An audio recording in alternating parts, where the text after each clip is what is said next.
آگے فرمایا وما ذبح علی النصب، وہ جانور جو کسی تھان پر ذبح کیا گیا۔ تھان سے مراد وہ پتھر ہے جسے نصب کیا جاتا تھا، جیسے اہل جاہلیت نے کعبہ شریف کے گرد 360 پتھر نصب کیے تھے جن کی وہ عبادت کرتے اور ان کے لیے ذبح کرتے تھے، اور اس ذبح سے ان کی تعظیم اور تقرب کی نیت کرتے تھے۔ تو جس جانور کو بت کے سامنے بت کے لیے ذبح کیا گیا وہ بھی حرام ہے۔ اور 11واں فرمایا وَأَن تَسْتَقْسِمُوا بِالْأَزْلَامِ، پانسے ڈال کر تقسیم کرنا۔ اس سے مراد یہ ہے کہ حصہ اور حکم معلوم کرنے کے لیے پانسے ڈالنا۔ زمانے جاہلیت کے لوگوں کو جب سفر یا جنگ یا تجارت یا نکاح وغیرہ کام درپیش ہوتے تو وہ 3 تیروں سے پانسے ڈالتے اور جو نکلتا اس کے مطابق عمل کرتے، اور اس کو اللہ تعالیٰ کا حکم سمجھتے تھے۔ ان سب کی ممانعت فرمائی گئی، یعنی وہ تیروں کے ذریعے فعل نکالتے۔ ایک تیر پر لکھتے افعل، ایک پہ لکھتے لا تفعل۔ افعل کے معنی تو کر، لا تفعل کے معنی تو نہ کر، اور ایک تیر کو خالی چھوڑتے۔ یہ تینوں تیر لکڑی کے ہوتے۔ اب انہیں کوئی کام کرنا ہوتا، مثلا کاروبار کرنا ہوتا یا سفر پہ جانا ہوتا، تو وہ سوچتے کہ میں جاؤں یا نہ جاؤں، تو ان تینوں لکڑی کے تیروں کو یہ زور سے پانی میں پھینکتے تو تینوں تیر اندر چلے جاتے۔ اب لکڑی کی فطرت ہے کہ وہ تھوڑی دیر کے بعد دوبارہ اوپر آ جاتی ہے، تو اب تینوں تیر اوپر آتے، تو اس میں سے جو پہلے آتا اس کو نکال کر دیکھتے، اگر اس پہ لکھا ہوتا لا تفعل تو کہتے اللہ کا حکم یہ ہے کہ اب یہ کام کرنا حرام ہے یا یہ کام کرنا نقصان دہ ہے، اب مجھے کام نہیں کرنا چاہیے۔ اگر افعل آ جاتا تو کہتے اللہ کا حکم یہ ہے کہ اب مجھے یہ کام کرنا چاہیے، اور اگر تیر خالی والا آ جاتا جس پہ کچھ نہ لکھا ہوا تھا تو کہتے کہ پھر دوبارہ ہم فعل نکالیں۔ آج ہمارے یہاں پر استخارہ نکالا جاتا ہے۔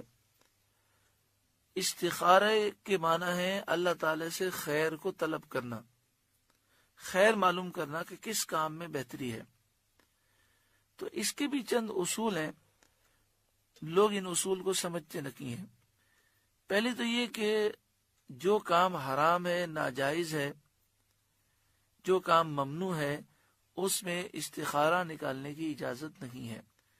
جو کام جائز ہے، حلال ہے، اور اس میں 2 پہلو ہیں کہ یہ کام کرنا بہتر ہے یا نہیں ہے، تو بہتری معلوم کرنے کے لیے استخارہ نکالنا چاہیے، لیکن استخارے کا طریقہ وہ اختیار کیا جائے جو احادیث طیبہ میں موجود ہے اور جو سلف صالحین سے مذکور ہے۔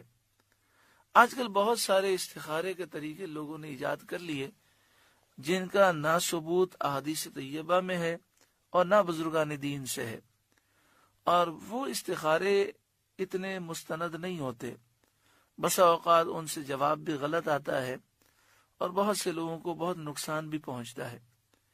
تو سب سے بہتر طریقہ وہی ہے جو حضرت انس رضی اللہ تعالیٰ عنہ کو نبی اکرم صلی اللہ علیہ وآلہ وسلم نے سکھایا۔ ہر گھر میں پنسورہ ہوتا ہے، اس میں استخارے کی دعا بھی لکھی ہوتی ہے۔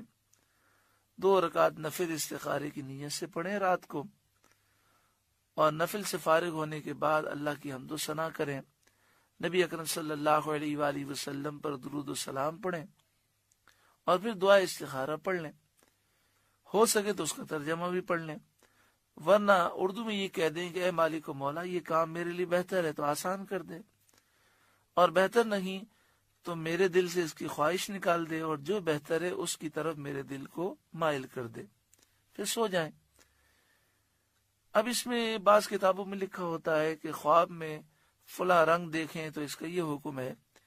یہ سارے مسائل صالحین کے ہیں، ہمارے جیسے لوگوں کے لیے یہ ہے کہ ہم استخارے کی دعا پڑھیں اور اس کے بعد جو ہمارا دل فیصلہ کرے اس پر عمل کریں، یہی ہمارے حق میں بہتر ہے، کیونکہ نہ تو ہمیں خواب یاد رہتے ہیں اور نہ ہی ہمارے باطن اتنے پاک ہیں کہ ہم ان چیزوں کو سمجھ سکیں۔ بلکہ نبی اکرم صلی اللہ علیہ وآلہ وسلم نے بھی یہ تعلیم دی کہ استخارے کی دعا پڑھو اور اس کے بعد تمہارے دل میں جو خیال آئے اسی پر عمل کرو، اسی میں خیر ہوگی۔ اللہ تعالی ہر ایک کو عمل کی توفیق عطا فرمائے۔ یہ بھی مسئلہ یاد رکھیں کہ جس کا معاملہ ہے استخارہ خود اسے کرنا چاہیے، اور یہ 7 دن تک کرنا بھی ضروری نہیں ہے، آپ 3 دن بھی کر سکتے ہیں، 1 دن بھی کر سکتے ہیں۔ صحابہ کرام علیہم رضوان فرماتے ہیں کہ نبی اکرم صلی اللہ علیہ وآلہ وسلم ہمیں استخارے کی دعا اس طرح یاد کراتے جس طرح قرآن کی سورت یاد کراتے، اور ہم ہر کام میں استخارہ کرتے۔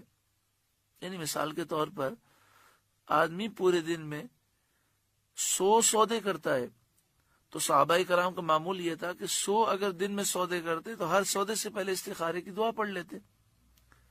تو اس کی برکت سے ہوتا یہ کہ اگر وہ کام بہتر ہوتا تو ہو سکتا، ورنہ اگر یہ بہتر نہ ہوتا تو خود ہی دل اس کی طرف سے ہٹ جاتا۔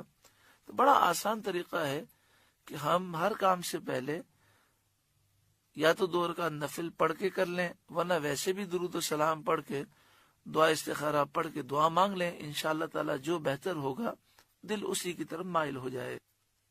ذالکم فسق، یہ گناہ کا کام ہے، یعنی تیروں کے ذریعے فال نکالنا اور اس طرح کی حرکتیں کرنا یہ گناہ کا کام ہے۔ الیوم یئس الذین کفروا من دینکم، آج تمہارے دین کی طرف سے کافروں کی امید ٹوٹ گئی۔ فلا تخشوہم، تو ان سے نہ ڈرو، واخشونی، اور مجھ سے ڈرو۔